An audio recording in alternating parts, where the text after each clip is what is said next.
అందరికీ నమస్తే అండి. నా పేరు అనిల్ కేత. జనగలం ప్రేక్షకులకు స్వాగతం.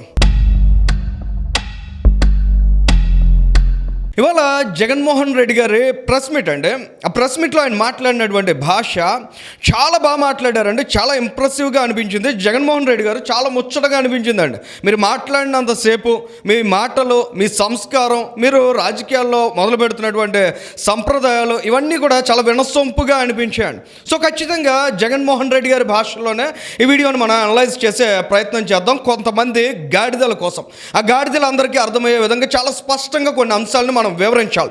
ఎందుకంటే వాళ్ళ జగన్మోహన్ రెడ్డి గారు మాట్లాడినటువంటి మాటలు ప్రజల్ని కించపరిచారు. ఆయన చంద్రబాబు నాయుడు గారి మీద ఉన్నటువంటి అక్కసు, ద్వేషం, కుళ్ళు జగన్మోహన్ రెడ్డి గారికి ఈ మధ్య బాగా పెరిగిపోతుంది. లోపల కడుపులో మంట పెరిగిపోతే అది మొహంలో కనబడుతుంది. జగన్ రెడ్డి గారు అంత ఆరోగెన్స్ పనిచేయదండి. ఎందుకంటే మీరు పాలిటిక్స్లో ఉంటున్నారు కదా, మరి ప్రజల కోసం మీరు పనిచేస్తున్నానని చెప్పుకునే నాయకుడు ప్రజల మీద ఆ స్థాయిలో దిగజారుడు కామెంట్స్ చేసే విధంగా మాట్లాడడం, అంత ఆరోగెంట్గా మీ ఫేస్ ఎక్స్ప్రెషన్స్ ఉంచడం అనేది ఏమాత్రం మంచిది కాదు. ప్రజలు ఇప్పటికే భయపడి వస్తున్నారు. జగన్ రెడ్డి అన్న పేరు వినబడితేనే ఆంధ్రప్రదేశ్ రాష్ట్ర ప్రజలు మరో 30 సంవత్సరాలు ఇటువంటి వ్యక్తి రాజకీయాల్లో ఉండకూడదు అనేటువంటి బలమైన ఆలోచనకు వచ్చేసారండి. 2024లో మీరు మొత్తం మీ టీం అంతా కట్టగట్టుకుని ఇంటికి పోవడానికి రీజన్ ఏంటంటే మీరు ప్రజల్లో క్రియేట్ చేసినటువంటి భయోత్పాతం. ఇవాళ అటువంటి భయాన్ని మళ్ళీ మీరు రీజనరేట్ చేయాలి, ప్రజలకు గుర్తు చేయాలనే ప్రయత్నాన్ని చేస్తున్నారు. సో సంతోషం. ఎందుకంటే మీరు అటువంటి భయాన్ని ప్రజల్లో ఉంచినంతకాలం ప్రజలు ఎట్టి పరిస్థితుల్లో మీ మొహం కాదు కదా, మీ పార్టీ జెండా వైపు కూడా చూసేటువంటి అవకాశం అయితే స్పష్టంగా ఉండదు. సో ఇవాళ మీరు మాట్లాడినటువంటి కామెంట్ అది చాలా ట్రెండ్ అవుతుంది కదా. జగన్ రెడ్డి గారు వచ్చినప్పుడల్లా ఏదో ఒక ఆణిముత్యంతో వస్తారు కాబట్టి ఆణిముత్యాన్ని ఒక్కసారి వినండి. నిన్న ముఖ్యమంత్రిగా చేసింది గాడిదలు కాయడానికి కాదు కదా, గాడిదలు కాయడానికా నిన్న ముఖ్యమంత్రిగా చేసింది అని అడుగు. గాడిదలు కాయడానికి కాదు కదా. చూశారు కదా జగన్మోహన్ రెడ్డి గారు, మీరు 2019 నుంచి 2024 దాకా గాడిదలే కాశారా, లేదా 2024లో ఓడిపోయిన తర్వాత కూడా అంత పెద్ద పెద్ద కంచెలు ఏర్పాటు చేసుకున్నారు కదా మీ తాడేపల్లి కొంప చుట్టూ, ఆ కంచెల లోపల కూడా కంచెర గాడిదలని ఏమన్నా మేపుతున్నారా మీరు? లేదా మీ పార్టీలో చాలామంది నాయకులు ప్రజల మధ్యకి వెళ్ళి ఓట్లేమని అడుగుతున్నారు కదా, గతంలో అడిగారు, ఇప్పుడు అడిగే ప్రయత్నం చేస్తున్నారు కదా. మరి రేపటి రోజున మళ్ళీ మీరు ఎన్నికైతే గాడిదలను కాస్తారా? ఇవాళ ముఖ్యమంత్రిగా చంద్రబాబు నాయుడు గారు గడిచిన 19 నెలల కాలంలో ఆంధ్రప్రదేశ్ రాష్ట్రంలో గాడిదలు కాస్తున్నారు అనేటువంటి మాట మీరు మాట్లాడారంటే ప్రజల పట్ల ఎంత చిన్న చూపు ఉంది మీకు, ఎంత కించపరిచే విధంగా ప్రజలను మాట్లాడే ప్రయత్నం చేస్తున్నారు మీరు. ప్రతి నెల మొదటి తేదీ 1వ తేదీన చంద్రబాబు నాయుడు గారు ప్రజాక్షేత్రంలోకి వెళ్తున్నారు. పేదల సేవలు అనేటువంటి ఒక కార్యక్రమం ద్వారా ప్రజలను మీట్ అవుతున్నారు. మీరు పదే పదే నా అక్క చెల్లెములు, నా అన్నదమ్ములు, లేదా నా ఎస్సీలు, నా బీసీలు అనే సొల్లు కబుర్లు చెబుతూ ఉంటారు కదండి. మరి అటువంటి వారందరినీ కలిసి వారి యోగక్షేమాలు తెలుసుకుంటున్నారు. బాగా ప్రాబ్లమ్స్లో ఉన్నటువంటి కుటుంబాలను కూడా ఆదుకునే ప్రయత్నం చేస్తున్నారు. మరి మీరు పదే పదే చెప్పే ఆ ఎస్సీలు, బీసీలు ఇవాళ మీరు చెప్పినటువంటి భాషలో చూసినట్లయితే చంద్రబాబు నాయుడు గారు వారందరి కోసం కష్టపడుతున్నారు కాబట్టి మరి ఏమనుకోవాలి? జగన్మోహన్ రెడ్డి గారు మీ అహంకారం ఏ స్థాయికి పెరిగిపోయింది అనే దానికి ఇవాళ మీరు మాట్లాడినటువంటి కామెంట్స్ చాలా స్పష్టంగా అర్థం పడుతున్నాయండి. జగన్మోహన్ రెడ్డి గారు ఆయన ముఖ్యమంత్రిగా ఉన్నటువంటి రోజుల్లో ప్రజలందరూ అదే అనుకునేవారు. ఎందుకంటే ఆయన ఎప్పుడు కూడా ప్రజాక్షేత్రంలోకి వచ్చేవారు కాదు. నిజంగా ఆయన తాడేపల్లి ప్యాలెస్లో కూర్చుని ఇటువంటి గాడిదలు ఏమన్నా కాసుకుంటున్నారని ప్రజలు అనుకున్నారండి. రాజకీయ నాయకులు చేయలేదు అటువంటి విమర్శలు. కానీ ఇవాళ ప్రతిపక్ష నాయకుడిగా మిమ్మల్ని మీరు పదే పదే సంబోధించుకుంటూ ఉంటారు. ఆ తాడేపల్లి ప్యాలెస్లో కూర్చుని ప్రజల సొమ్ముతో ఏర్పాటు చేసుకున్నటువంటి గది ఒకటి తగలెట్టారు కదా, అక్కడ కూర్చుని గంటలు ఉపన్యాసాలు ఇస్తూ ఉంటారు. మీకు సంబంధించినటువంటి పెయిడ్ మీడియా ఎవరైతే ఉందో వాళ్ళని కూర్చోబెట్టుకుని ఉపోద్ఘాతాలు చెబుతూ ఉంటారు. సంతోషం, దాని మీద ఎవ్వరికీ కూడా అభ్యంతరం లేదు. కానీ మీరు ఈ విధంగా ప్రజల్ని కించపరచడం మాత్రం ఖచ్చితంగా అబ్జెక్షనబుల్ అండి. ఇక రెండో అంశం మనం మాట్లాడినట్లయితే మీరు రైతుల గురించి, వ్యవసాయం గురించి, అసలు వ్యవసాయ రంగాన్ని చాలా అద్భుతంగా ఆకాశానికి ఎత్తేసాను అన్నట్లు బిల్డప్ ఇచ్చే ప్రయత్నం చేశారు. అసలు మీ పరిపాలనా కాలంలో వ్యవసాయ వృద్ధి రేట్ ఎంత? గడిచిన కొద్ది నెలలు కూటమి ప్రభుత్వం అధికారంలోకి వచ్చిన తర్వాత వ్యవసాయ వృద్ధి రేట్ ఎంత అనే విషయాన్ని మీరు చెప్పగలరా? ఇవాళ కేంద్ర ప్రభుత్వం కూడా చాలా స్పష్టంగా చెప్పింది. జగన్మోహన్ రెడ్డి యొక్క నిర్లక్ష్యం జూలై నెలలో, గత ఏడాది జూలై నెలలో వచ్చినటువంటి స్టేట్మెంట్ మనం అబ్జర్వ్ చేసినట్లయితే వ్యవసాయ శాఖ మంత్రి చాలా స్పష్టంగా చెప్పారు. మధ్యప్రదేశ్లో ఉన్న ఒక ఎంపీ అడిగినటువంటి ప్రశ్నకు సమాధానం ఇస్తూ చాలా క్లియర్గా చెప్పారు. జగన్మోహన్ రెడ్డి లాంటి వాళ్ళ వల్లనే ఇవాళ క్రాప్ ఇన్సూరెన్స్ తగలడింది అనే విషయాన్ని ఆయన నోటితో చెప్పారు. ఫసల్ బీమా యోజన యోజనకు సంబంధించి ఆ రోజు మీరు కనబరిచినటువంటి నిర్లక్ష్యం కారణంగా రైతులు ఎలా నష్టపోయారు, కేంద్ర ప్రభుత్వం ప్రవేశపెట్టినటువంటి పథకం ఎంత ఎరకాటంలో పడిందనే అంశాలను కూడా చాలా స్పష్టంగా చెప్పారు. మీరు స్క్రీన్ మీద చూడగలుగుతున్నారు. ఒక్క సెకండ్ మీరు పాజ్ చేసి అదంతా చదివినట్లయితే జగన్మోహన్ రెడ్డి ఎంత గనుడు అనే విషయం కూడా మనందరికీ అర్థమవుతుంది. ఈ జగన్మోహన్ రెడ్డి గారి వాళ్ళ సైక్లోన్ గురించి మాట్లాడుతున్నారు.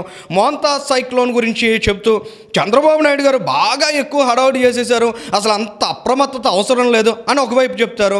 రెండో వైపు వాళ్ళ దిత్వా తుఫాన్ వచ్చేస్తుంటే చంద్రబాబు నాయుడు గారు అసలు దాని గురించి అతిగతి పట్టించుకోలేదు అనేటువంటి కామెంట్ మరోవైపు చేస్తుంటారు. ఈ రెండు కూడా పూర్తిగా కాంట్రడిక్షన్ ఉన్నటువంటి స్టేట్మెంట్స్ కదా. ఒక సైక్లోన్ వచ్చినప్పుడు ప్రభుత్వం అలర్ట్గా ఉండాలా, లేదా జగన్మోహన్ రెడ్డిలా మొద్దు నిద్రతోటి ఆ రోజు 5 ఏళ్ల కాలం ఆయన ఏదైతే చేశాడో అటువంటి వైఖరితో ఉండాలా అనే విషయం మీద జగన్ రెడ్డి గారు మరి వాళ్ళ స్పష్టతనిచ్చుంటే చాలా బాగుండేదండి. కానీ జగన్ రెడ్డి గారు అటువంటి స్పష్టతను ఇవ్వకపోగా మోంతా సైక్లోన్కి సంబంధించి పరిహారం అంట బాగా తగ్గించేశారంట, చాలా తగ్గించేశారట, అసలు రైతులందరికీ అన్యాయం జరిగిపోయేలా చెప్పారట. మరోవైపు ఇంకో మాట మాట్లాడండి, చాలా అద్భుతంగా ఆయన అరటి గెల ₹1 అట. మరి అరటి పండు ఎంత, పైసానా? మరి అరటి ఆకు ఎంత? ఇవాళ ఎవరన్నా రోడ్డు మీదకి వెళ్ళి పైసానా ₹1 పట్టుకుని వెళ్ళి ఒక అరటిపండు ఇవ్వమంటే ఎక్కడన్నా మనం కొనుక్కునేటువంటి పరిస్థితి ఉంటుందా? జగన్మోహన్ రెడ్డి గారు ఆంధ్రప్రదేశ్ రాష్ట్రంలో నిజంగా ఏవైనా సమస్యలు ఉన్నట్లయితే, ప్రభుత్వం సరిదిద్దుకోవాల్సినటువంటి అంశాలు ఉన్నట్లయితే కన్స్ట్రక్టివ్గా వాటిని బిల్డ్ చేసే ప్రయత్నం చేయాలి తప్ప ఏదో రేపో మాపో ఎన్నికలు వచ్చేస్తున్నాయి, నాకు ప్రజలు ఓటేసేస్తారా అనేటువంటి తొందరతో ఆయన బిహేవ్ చేస్తున్నటువంటి ధోరణి ఏదైతే ఉందో ఆయన మీద ఉన్నటువంటి ఇంప్రెషన్ని మరింత దిగజారుస్తోంది. ఆయన మీద ఎప్పటికే ప్రజల్లో చాలా దిగజారుడు ఇంప్రెషన్ ఉంది. ఆయన పట్ల ఏ మాత్రం కూడా సదుద్దేశం ప్రజలకు లేదు. కానీ వాళ్ళ జగన్మోహన్ రెడ్డి గారు చెబుతున్నటువంటి మాటలు రోజు రోజుకి ఆయన మీద, ఆయన పార్టీ మీద అసహ్యాన్ని మరింత పెంచి పోషిస్తున్నాయి అనే విషయంలో ఎటువంటి సందేహం లేదు. ఇక జగన్మోహన్ రెడ్డి గారు ఉన్నప్పుడు కూడా సైక్లోన్స్ వచ్చాయి కదా, చాలా సైక్లోన్స్ వచ్చాయి. మిచాంగ్ అనే ఒక సైక్లోన్ వచ్చింది 2023 సంవత్సరంలో. ఆ సైక్లోన్కి సంబంధించినటువంటి స్లైడ్ మీకు డిస్ప్లే చేస్తున్నామండి. ఒక్కసారి ఆ స్లైడ్ మీరు అబ్జర్వ్ చేసినట్లయితే అందులో చాలా క్లియర్గా ఉంది. Cyclone Michaung flattens crops in Andhra Pradesh, leaves farmers in despair అని చెప్పారు. మరి జగన్మోహన్ రెడ్డి గారు ఇవాళ మీరు ఒక్కదంపుడు కబుర్లు చెప్తున్నారు కదా, అసలు నేనుంటే అది చేసేవాడిని, ఇది చేసేవాడిని, అలా పొడిసేవాడిని, ఇలా పొడిసేవాడిని అని. మరి 2023లో ఏం పొడిచారు, ఏం పీకారని రైతులందరూ కూడా ఆ రోజు మిమ్మల్ని అడిగారు కదా, మర్చిపోయారా? మీకు ఏమన్నా జ్ఞాపక శక్తి తగ్గిపోయిందా? ఆ రోజుల్లో మీరు చేసినటువంటి ఘనకార్యాలు మీకు చూపిస్తున్నటువంటి స్లైడ్లో మీరు లాస్ట్ పేరాలో అబ్జర్వ్ చేసినట్లయితే కనీసం పశువులకి దానా కూడా పెట్టుకోలేనటువంటి సిచ్యుయేషన్లో ఆ రోజుల్లో రైతులు ఇబ్బంది పడ్డారు. ఇంకా మీరు బురద చల్లాలి, బురద చల్లడం ద్వారా లబ్ధి పొందాలనేటువంటి మైండ్ సెట్ జగన్మోహన్ రెడ్డి యొక్క నేచర్ రోజు రోజుకి ఎంత క్రూయల్గా మారిపోతుంది అనేది చెప్తోంది. ఎందుకంటే వాళ్ళు ఆయన మాట్లాడినటువంటి మాట ఆయన యొక్క మైండ్ సెట్కి అద్దం పడుతుంది. గాడిదలు అనే విధంగా ప్రజల్ని ఉద్దేశించే విధంగా జగన్మోహన్ రెడ్డి గారు చేసినటువంటి స్టేట్మెంట్ అనేది వాళ్ళ చంద్రబాబు నాయుడు గారినే కాదు, యావత్ ఆంధ్రప్రదేశ్ రాష్ట్ర ప్రజానికాన్ని కూడా అవమానించినటువంటి పరిస్థితి. మరి జగన్మోహన్ రెడ్డి గారు ఇటువంటి దిగజారుడు భాష, ఇటువంటి సంస్కారం లేని భాష ఆ రోజుల్లో మొదలుపెట్టింది ఆయన. ఇవాళ దాన్ని మరింత దిగజార్చి మాట్లాడే విధంగా చేస్తోంది కూడా ఆయన. జగన్మోహన్ రెడ్డి గారు నిజంగా ఆంధ్రప్రదేశ్ రాష్ట్రానికి గ్రహణం మాదిరిగా పట్టారా అనే సందేహాలు కలుగుతున్నాయి. ఎందుకంటే ఒక రాజకీయ నాయకుడు ఎప్పుడూ కూడా ప్రజల్లో ఒక మంచి ఆలోచన విధానాన్ని పెంపొందించాలి, ప్రజలతో ఒక మంచి భాష మాట్లాడించే ప్రయత్నం చేయాలి, తన గౌరవాన్ని నిలబెట్టుకుంటూ రాష్ట్రం యొక్క గౌరవాన్ని కూడా కాపాడే ప్రయత్నం చేయాలి. కానీ జగన్మోహన్ రెడ్డి గారికి ఎప్పుడు కూడా ఆ రకమైనటువంటి ఉద్దేశాలు ఉండవు, ఆ రకమైనటువంటి హుందాతనం ఉండదు.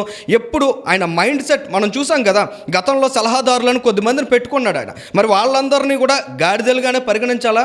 జగన్మోహన్ రెడ్డి 5 ఏళ్ల పాటు వాళ్ళతోనే కాలయాపన చేశాడు కాబట్టి మరి ఆ గాడిదలనే పెంచి పోషించారని అనుకోవాలా? ఒక్కసారి ఆ గాడిదల పేర్లు ఒక్కసారి వినండి మీరు అబ్జర్వేషన్ కోసం. మరి నెలకి 3 నుంచి 4 లక్షల రూపాయల వేతనాలు ఇచ్చి పెంచిన గాడిదలు కదా, మరి ఆ గాడిదల కోసం రకరకాల భత్యాలు కూడా ఆ రోజుల్లో జగన్మోహన్ రెడ్డి చెల్లించారు కదా. ఇంకా చాలా పెద్ద లిస్ట్ ఉందండి, ఒక 100 మందికి పైగా ఉన్నారు. మరి వీళ్ళందరినీ ఏమనుకోవాలి జగన్మోహన్ రెడ్డి గారు? ఇవాళ మీరు ప్రజల్ని కించపరిచారు. ఆంధ్రప్రదేశ్ రాష్ట్ర ప్రజలు ఒక ముఖ్యమంత్రిని ఎన్నుకుంటే ఆ ముఖ్యమంత్రి ఇవాళ ఈ ఆంధ్రప్రదేశ్ రాష్ట్రంలో గాడిదలు కాస్తున్నారా అనే మాట మీరు మాట్లాడడం ద్వారా ప్రజలందరినీ ఘోరంగా అవమానించారు. ఇటువంటి మైండ్ సెట్ కానీ మీరు మార్చుకోకపోయినట్లయితే మీకు 11 సీట్లు ఇచ్చిన ప్రజలు రానున్న రోజుల్లో మరింత ఘోరంగా బుద్ధి చెప్పే అవకాశాలు కూడా చాలా స్పష్టంగా కనిపిస్తున్నాయి. ఈ వీడియోకి సంబంధించి మీ అభిప్రాయాలు కామెంట్ చేయండి. Thank you.